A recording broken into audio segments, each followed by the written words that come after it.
네, 북한 김정은 위원장과의 메시지를 들고 미국을 찾았던 정의용 국가안보실장과 서훈 국가정보원장이 오늘 오후에 귀국합니다. 5월 중 북미 정상회담이 가시화됐는데 관련 내용 전문가 두 분 모셨습니다. 신범철 국립외교원 교수, 김용현 동국대 북한학과 교수 나오셨습니다. 안녕하세요. 안녕하십니까. 네, 이번에 속전속결, 이 한마디로 정리가 될 것 같은데요. 네. 이 북미 정상회담 합의가 불과 45분 만에 정리가 됐다고요. 네네. 어떻게 평가를 하십니까?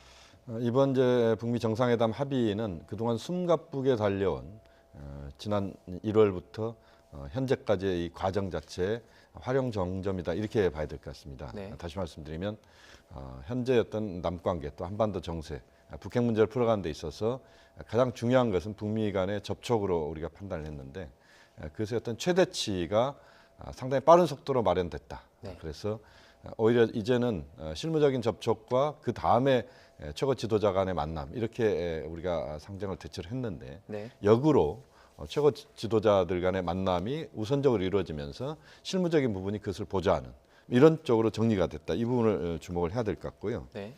또 하나는 이제 지금 보면은 문재인 정부 입장에서는 이제 중매인 역할을 하고 있습니다. 네. 그런 차원에서 북미 관계 또 남 관계 이런 흐름들을 이제 관리를 해야 되는 그런 어떤 중요한 분기점에 와 있다. 오히려 시작이 이제부터다 이렇게 봐야 될 것 같습니다. 네. 그런 트럼프, 김정은 이 두 사람의 만남 이것이 사실상 이제 출발점이 되면서 북핵 문제를 풀어가는 또 한반도 문제 전반을 풀어가는 네. 또 남관계를 풀어가는 그런 출발점이다. 이런 점에서도 이제 새롭게 시작하는 지금 과정을 매우 중요하게 지금부터 준비를 해야 된다.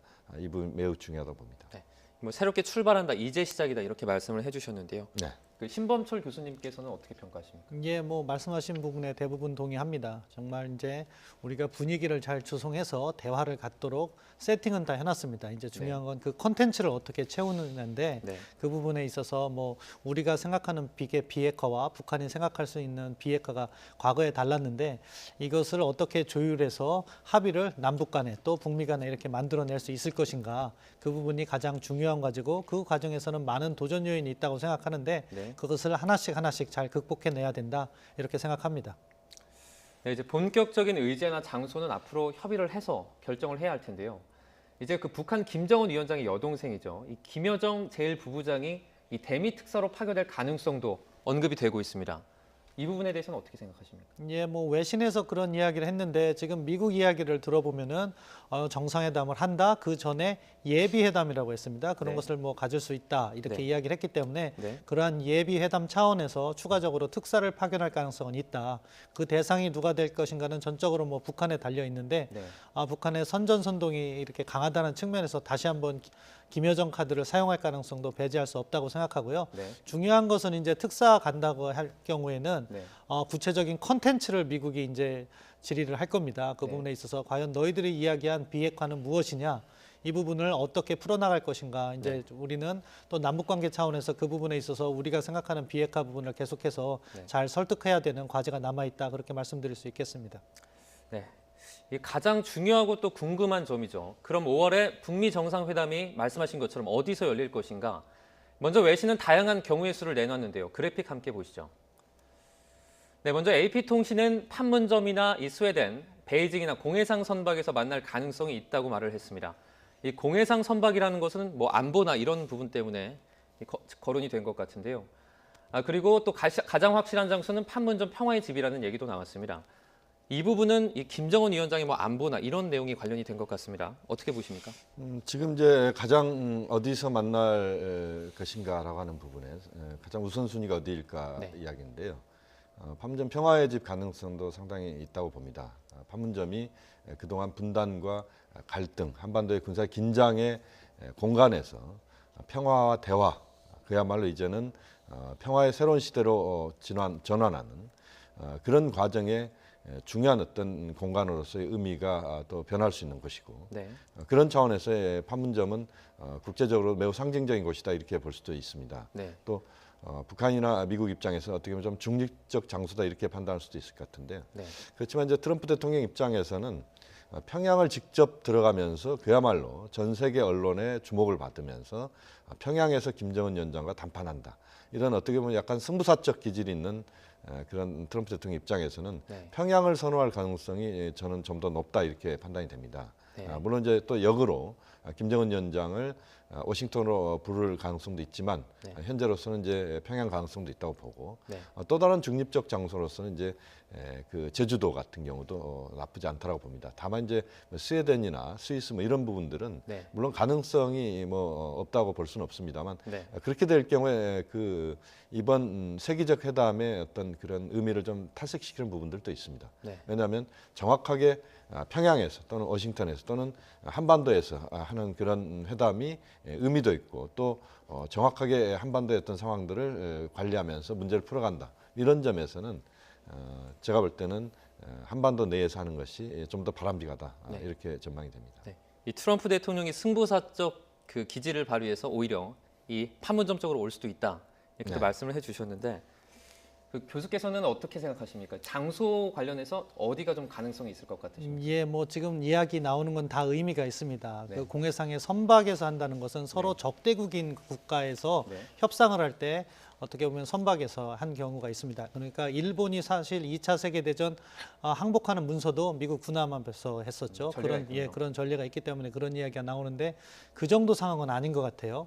제3국에서 한다는 것은 뭐냐면은 제3국이 이러한 대화에 주선 노력을 했다면 그게 의미가 있다고 생각합니다. 네. 그렇지만 이번에 그러한 주선 역할은 한국 정부가 했기 때문에 사실 뭐 스웨덴이나 스위스나 그런 의사를 피력한다고 해도 네. 거기서 할 필요는 없다고 생각하고 오히려 우리는 가능하면 한반도로 끌어오는 노력을 해야 된다고 생각합니다. 네. 이제 한반도에서 한다고 생각할 때 북핵 문제와 관련해서 상당한 진전이 있고 또 북한으로서 미국인 억류자를 갖다가 돌려보낼 의사가 있다고 하면 트럼프 대통령은 앞서 김용현 교수님께서 이야기해 주신 것처럼 평양을 전격적으로 방문해서 자기의 정치적 결단력을 과시하는 것을 갖다가 보여주려고 할 가능성이 있기 때문에 네. 북핵 문제에 진전이 있다면 평양 가능성이 제일 높다고 생각합니다. 네. 근데 이제 그 부분에 있어서 그 정도까지 미국이 확신이 들지 않을 경우에는 어느 정도 판문점이나 제주도 이쪽을 선택하면서 뭔가 간접적인 효과를 얻으려고 할 텐데 제 개인적으로는 아직까지는 평양 가능성이 높고 평양에서 할 경우 미국도 무언가 얻을 가능성이 더 높다. 그렇게 전망할 수 있겠습니다. 그 방금 말씀하신 확신이나 이런 게 바로 비핵화나 이 핵 개발 중단 이런 게 해당이 그렇습니다. 예, 가장 중요한 것은 결국 미국은 비핵화를 이야기하고 있고 그 비핵화도 그냥 북한이 과거에 이야기했던 비핵화가 아니고 네. 자기들이 이야기하는 완전하고 검증 가능하고 불가역적인 비핵화 이 부분을 갖다가 추진하려고 하기 때문에 네. 그 부분에 있어서 어느 정도 성과가 가능하다 하면은 평양을 갈 수 있다 이렇게 생각합니다. 네. 그리고 이번에 특별 비밀 메시지라는 게 나왔습니다. 아직 네네. 어떤 내용인지는 전해지지 않고 있는데요. 네네. 이 트럼프 대통령도 이 내용을 뭐 긍정적으로 평가했다 이런 내용도 조금씩 전해지고 있는데 네네. 이 특별 비밀 메시지가 과연 어떤 내용일까요? 그 부분은 좀 더 지켜봐야 될 것 같습니다. 정확하게 그것이 어떤 것이냐, 뭐 이 부분에 대해서 상당한 관심이 있는 것은 사실입니다만, 네.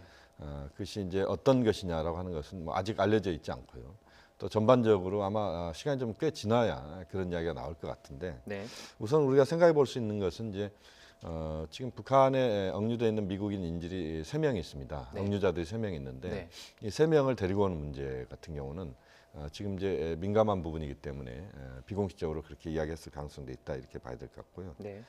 또 다른 어떤 평화 메시지와 관련된 부분에서 북한이 비핵화에 대한 의지가 명확하게 있다라고 하는 것을 네. 보다 구체적으로 트럼프 대통령에게 설명할 수 있는 그런 것들이 담겨 있을 가능성도 있다. 우선은 뭐 그렇게 추론할 수 있을 것 같고요. 네. 어쨌든 트럼프 대통령의 지금 트위터나 또는 그 공식적인 메시지들을 보면 상당히 자신감 있는 목소리고 또 북한과의 관계를 풀어가는 데 있어서 상당히 좀 적극적인 예를 들면 북한과의 대화가 엄청난 성공을 거둘 것이다 이런 이야기도 했고 또 북한이 미사일 도발 중단 약속을 지키리라 믿는다 이런 이야기도 했습니다. 네. 어쨌든 트럼프 대통령은 이번 북미 정상회담을 통해서 현재의 북핵 문제 또 전반의 한반도 정세 국면 자체를 바꾸겠다 이런 의지가 매우 강하다 이렇게 본다면 네. 그런 김정은 위원장의 메시지도 거기에 상당히 긍정적으로 작용하는 그런 내용들을 담아서 트럼프 대통령에게 제시했을 가능성이 매우 높다 이렇게 판단할 수 있겠습니다. 네. 먼저 이제 그 이번 북미 회담의 핵심은 아마 핵과 미사일 단판일 겁니다. 그런데 이번에 좀 궁금증이 드는 부분이 있는데요. 이 북한 같은 경우에는 최근에 이제 ICBM이나 또는 이제 핵 개발 등이 이제 완성 단계에 거의 다다랐다는 그런 평가들이 나오기도 했지 않습니까? 근데 굳이 지금 시기에 와서 이 김정은이 이런 이 손을 내미는 행위를 하는 의도가 무엇일까라는 그런 얘기가 나오고 있는데요. 어떻게 생각하십니까? 예, 뭐 사실 김정은의 속마음을 읽기는 매우 어려운데 두 네. 가지 측면에서 저희가 추측은 가능하다고 생각합니다. 네. 먼저 북측이 공세적인 입장으로 이 대화에 임한다고 할 때는 자기들이 이렇게 핵무기 능력이 어느 정도 완성된 단계에서 네. 무언가 미국과의 거래를 통해서 뭐 ICBM은 포기하더라도 뭐 한국이나 일본을 대상으로 하는 핵무력은 보유할 수 있다. 그런 식의 이제 어떻게 보면은 대화 공세를 전개하는 걸 수도 있고요. 네. 뭐 북한이 수세적인 입장이라고 평가를 한다면은 지금 유엔 제재를 통해서 북한의 대외 무역이 95% 정도가 차단됐고 네. 협상력은 시간이 갈수록 북한의 경제가 어려워지면 약화되게 돼 있습니다. 그러니까 그러한 것이 현실화되기 전에 먼저 이렇게 대화를 하는 것이 자기들에게 그 협상력 제고 측면에서 유리하다. 이런 네. 두 가지 측면을 다 저희가 분석할 수 있는데 네. 아무튼 우리는 너무 그 북한의 의도라든가 과정을 예단하지 말고 네. 북한이 내놓는 하나하나의 조치를 갖다가 평가하면서 네. 거기에 맞는 대응을 해나가면 된다. 네. 그렇게 생각합니다. 그 뭐 대외적인 어떤 경제적으로는 어쨌든 북한이 압박을 받고 있는 건 사실이기 때문에 네. 사실 김정은의 어떤 그런 의도가 포함됐을 수도 있는데 그 교수님께서는 어떻게 생각하십니까? 물론 그렇습니다. 지금 이제 북한 입장에서는 김정은 위원장이 이렇게 빠른 속도로 그런 대화를 제안하고 여러 가지 어떤 적극적 의지를 보이는 부분에 대해서 반신반의할 수도 있다고 봅니다. 네. 두 가지 측면을 봐야 될 것 같습니다. 하나는 김정은 위원장 입장에서 이제 신범철 교수님 말씀하신 것처럼 경제적인 제재랄지 이런 부분에 대한 부담이 있는 부분이 있고 또 하나의 측면은 김정은 체제는 3, 40년을 앞으로 더 집권하겠다는 그런 장기 집권을 목표로 하는 체제입니다. 이 체제가 미국과의 관계를 어떤 식으로든 풀어내지 않으면 지속적으로 자신의 체제가 상당한 부담을 안을 수밖에 없다. 지금의 제재를 포함해서 그렇다는 겁니다. 네. 이런 것들에 대해서 뭔가 정리를 해야 되는데 그 정리의 시점을 상당히 빨리 잡았다. 한편으로 이렇게 봐야 될 것 같고요. 네. 또 하나의 측면은 지금 이제 김정은 위원장 입장에서는 국면 자체를 북한이 좀 끌고 가야 되는 측면들을 고민하는 것 같습니다. 네. 다시 말씀드리면 지금은 이제 뭐 북측 내에서 나오는 보도나 이런 것들 보면 상당히 또 지금 미국 쪽을 비난하는 부분이랄지 이런 것들도 나오고 있지만 네. 그러나 전체적으로 판을 북측이 끌고 간다. 그래서 현재 그런 강대강의 대결 구도를 바꿔가는 데 있어서 어차피 지금의 상황들을 지속하기 어렵다면 이것을 이제 바꿔가는 데 있어서 주도적 역할을 하고 그럼으로써 오히려 공세적으로 이제는 대화를 주도하는 뭐 그런 쪽으로의 입장 전환 이런 과정에서 상당히 파격적인 그런 발언과 행보가 지금 나오고 있다. 또 거기에 트럼프 대통령도 거기에 호응하면서 전체적인 흐름 자체가 지금의 어떤 대화 국면을 아주 급물살을 타게 만드는 이런 쪽으로 방향 전환을 시키고 있다 이렇게 평가할 수 있습니다. 네. 그 말씀하신 그 대화 국면에 뭐 찬물을 끼얹고 싶은 건 아닌데요. 네네. 사실 북한 같은 경우는 그 예전에 좀 전례가 있지 않습니까? 약속을 했다가 어겼던 그런 전례가 있기 때문에 네. 사실 우리나라 정부에서는 어떻게 대응을 좀 그 반드시 뭐 100% 믿을 수 없는 네. 그런 입장이기 때문에 우리 정부는 어떤 식으로 좀 대응을 해야 될까요? 지금 이제 그런 이야기들을 가끔 또 많이 또 하는 부분들이 있습니다. 과연 네. 북한을 믿을 수 있느냐라고 하는 부분인데 현재 지금 북미 대화나 남북 관계 이 전반적인 평창으로 만들어진 이 국면들을 풀어가는 과정은 그것은 어떤 진실이 뭐다 또는 북한의 어떤 신뢰할 수 있느냐라고 하는 그런 측면을 미리 상정해 놓고 가는 게 아니고 네. 어떻게 보면 함께 끌고 가는 겁니다. 다시 말씀드리면 우리가 중매 결혼을 할 때 네. 중매 결혼을 할 때 모든 그 사람의 그 성격이나 이런 것들을 다 판단하고 그것을 미리 애정해 놓고 가지 않습니다. 그렇죠. 그것은 만나는 과정에서 하나 둘씩 맞춰가는 부분이 있고 네. 또 그 과정에서 또 문제가 생긴 부분들은 또 극복하고 상호 신뢰를 만들어가는 과정입니다. 지금의 북미 관계, 남 관계도 역시 그 과정입니다. 네. 그래서 문재인 대통령도 그런 이야기를 자주 했습니다만 실제 지금 상황은 문제를 하나 둘 풀어가는 과정이기 때문에 그 과정에서 발생하는 여러 가지 부분들은 또 함께 또 수기해가면서 문제를 풀어가야 되는 것이고 네. 또 하나는 지금 문재인 대통령이 이야기했던 우물가에서 숭늉 찾지 말자라는 이야기를 했는데 네. 지금은 이제는 우물가에서 물을 길어다가 이제는 숭늉을 끓이는 그런 출발점에 시작점에 왔다. 이제는 물을 끓이는 그런 시작을 하는 네. 이런 상황이 왔기 때문에 네. 지금 상황에서 너무 앞서갈 수도 없고 앞서가서도 안 되는 것 같고요. 좀 더 신중하게 문제를 풀어가면서 네. 접근을 한다면 현재 그런 우려들은 또 극복될 수 있다. 또 그것이 외교다 이렇게 봅니다. 네, 그 상호 신뢰를 쌓아가면서 이것을 중매에 빗대서 말씀을 해주셨는데요. 그 교수님께서는 어떻게 생각하십니까? 예, 우리나라의 뭐 적절한 대응. 예, 동의합니다. 지금 이 상황에서 우리 정부는 신중하게 죄송합니다. 신중하게 문제를 하나씩 풀어가야 되는데 네, 지금 나타나고 있는 문제점들, 예상되는 문제점들을 잘 지켜봐야 되는 거죠. 과연 미국과 북한 간의 비핵화가 같은 개념이냐, 또는 우리가 생각하는 비핵화 로드맵과 미국이 생각하는 비핵화 로드맵이 같은 것이냐. 왜냐하면 미국은 조금 더 일괄 타격을 방식으로 이렇게 제안을 하려고 하는 것 같아요. 네, 그 부분을 어떻게 이렇게 공감대를 형성할 수 있을 것이냐. 그리고 상황이 잘 진행되면 좋은데 잘 진행되지 않을 경우 미측의 여론을 어떻게 관리할 것이냐. 그런 하나하나의 리스크 요인을 미리미리 차단해가는 선제적인 노력이 필요하다고 생각합니다. 네. 자, 북한은 미국의 대북 제재를 다시 비난을 했습니다. 이 북미 정상회담 성사 다음 날로 알고 있는데요. 이 그래픽 먼저 보시죠. 네, 이 노동신문에 따르면 우리 공화국은 미국이 선과 악을 가르고 정의와 진리를 짓밟는 것을 절대로 허용하지 않을 것이다 라고 말을 했습니다. 이처럼 북미 협상을 앞두고 기싸움을 하는 것 같은데요. 이 몸값 키우려는 분석도 나옵니다. 어떻습니까? 그런 측면은 분명히 있다고 봅니다. 지금 이제 그 트럼프 대통령이 북측에 사실상 이제 5월 정상회담 제안을 받아들였고 네, 또 5월 달 정상회담이 이제 거의 무르익는다 이렇게 봐야 될 것 같습니다.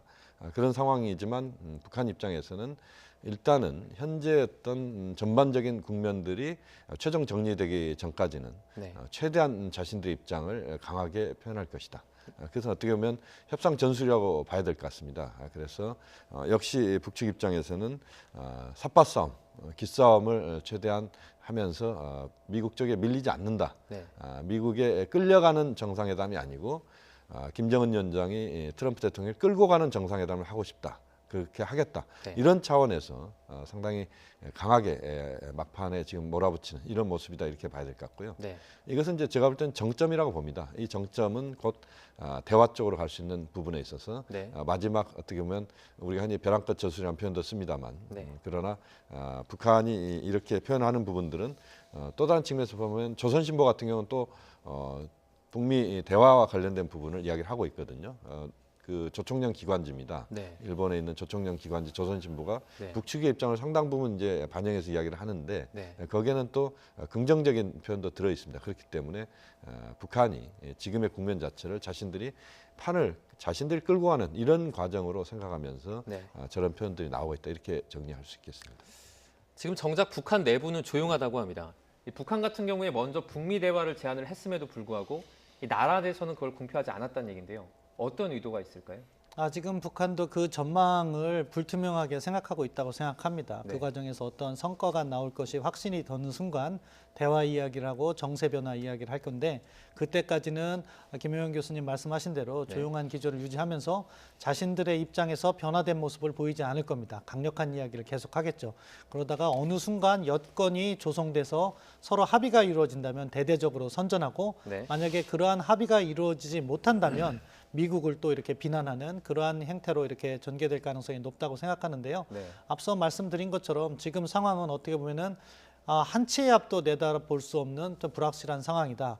그렇기 때문에 우리가 준비를 철저히 해야 되고 다양한 안전장치를 정책에 넣어놔야 되는 거죠. 네. 그러니까 북미 대화가 진전이 잘 이루어지지 않는다면 정상회담을 통해서 다시 한번 북한을 설득하는 노력 이런 것들도 그 단계마다 미리 사전적 조치를 해야 되는 것이고 지금 미국에서 나오는 여론도 우리가 주시해야 된다고 생각합니다.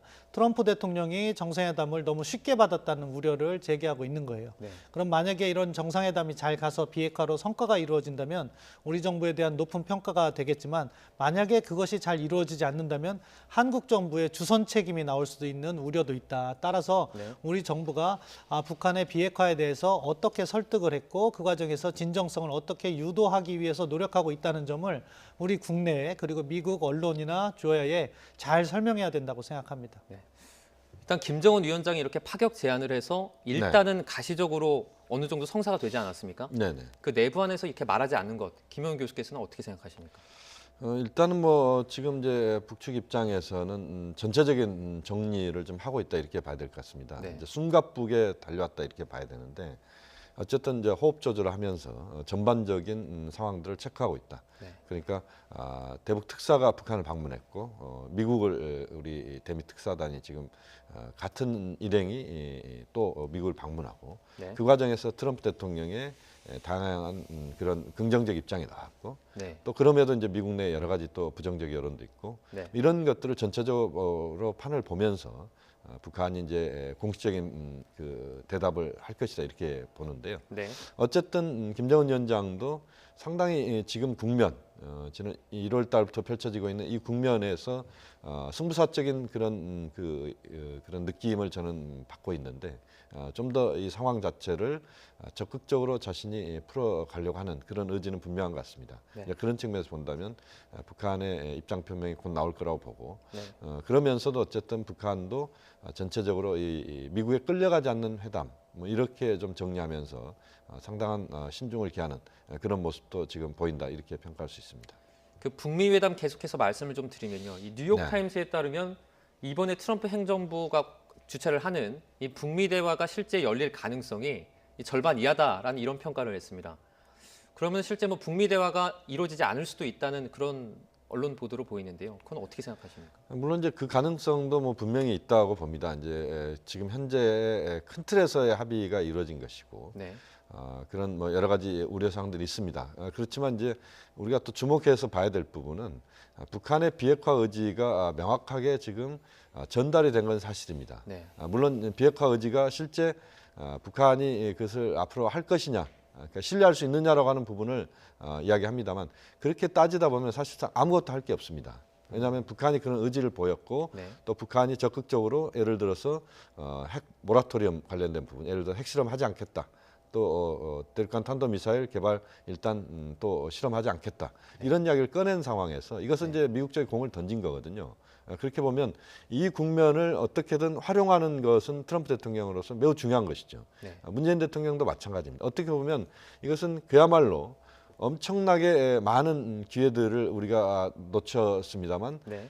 이번의 기회는 그야말로 천재일우의 기회일 수도 있습니다. 네. 이 상황들을 어떻게 관리하느냐 이것도 이제 트럼프 대통령에게도 매우 중요한 또 그 압박을 하는 요인이라고 봅니다. 네. 또 문재인 대통령도 마찬가지고 김정은 위원장도 마찬가지입니다. 네. 그렇기 때문에 지금의 상황들을 트럼프 대통령도 전체적으로 미국 내 여론도 이 대화 쪽으로 방향을 트는 것들에 대해서 적극적인 관리가 필요하고 설득도 필요하다고 봅니다. 네. 이런 과정을 통해서 문제를 접근하는 그런 노력을 저는 트럼프 대통령이 또 해야 되는 과제가 단기적 과제는 분명히 거기에 있다. 또 그것이 서로 또 입장들이 맞아 떨어지고 또 그것이 이심전심이 되는 이 과정에서 네. 5월달 정상회담은 저는 충분히 이루어질 수 있다. 뭐 이렇게 또 예상을 하고 또 적극적으로 거기에 대해서 남북미 최고 지도자 간의 노력들이 있어야 된다고 봅니다. 그 김용현 교수께서 일단은 신뢰를 바탕으로 이 외교적 역량을 좀 이끌어가는 그런 부분을 강조해 주셨는데 그 이번에 북미 그 정상회담의 불발 가능성 그리고 이것에 대해서는 좀 어떻게 생각하십니까? 뭐 뉴욕 타임스에서 50%라고 얘기했는데 저도 뭐 그렇게 생각합니다. 왜냐하면 아직까지 우리가 풀어야 될 앞서 말씀드렸지만 몇 개의 과제, 과연 우리가 생각하는 비핵화가 북한이 과거에 얘기했던 비핵화와 같은 것이냐, 그 네. 부분은 어떻게 보면 북한이 예비회담이나 이런 걸 통해서 보다 구체적으로 이야기를 할 것인데 그 네. 부분이 같다면은 진행될 수 있다고 생각합니다.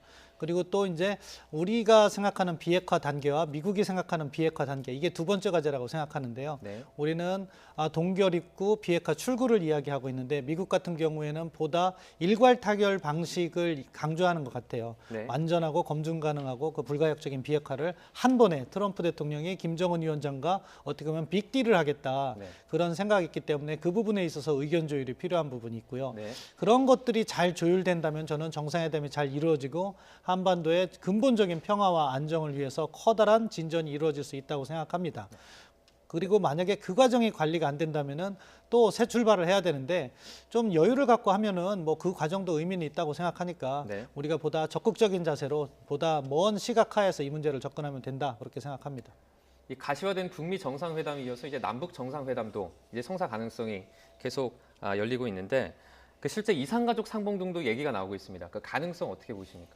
높다고 생각합니다. 현 시점에서 4월 말에 남북 정상회담이 개최됐을 때 제재 문제가 확실히 풀리진 않을 겁니다. 그런 네. 부분에 있어서는 북한이 원하는 개성공단 재개나 금강산 관광 재개 이 부분에 있어서 우리가 뭐 방향성에는 합의할 수 있지만 구체적으로 북한에 지원해 줄 건 없습니다. 네. 그런 다른 의제를 보면은 군사적 신뢰 구축이나 이산가족 문제 이런 것은 뭐 즉각적으로 할 수 있기 때문에 네. 그 부분에서 진전이 나갈 수 있다고 생각하고요. 네. 또 핵 문제는 우리가 북한을 보다 설득하고 미북 대화에 보다 적극적으로 나설 수 있게 견인하는 노력을 할 수 있을 것이고요. 네. 그렇기 때문에 우리 정부가 구상하고 있는 남북관계 트랙과 북미 대화 트랙 이것을 다 해서 네. 남북관계 진전과 핵 문제의 진전 이것을 동시에 이루어내는 노력이 필요하고요.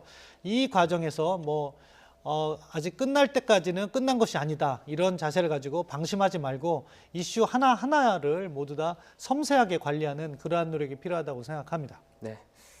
이 북미 특사단, 대미 특사단 관련해서 저희 신범철 국립외교원 교수와 김용현 동국대 북한학과 교수와 얘기 나눠봤습니다. 고맙습니다.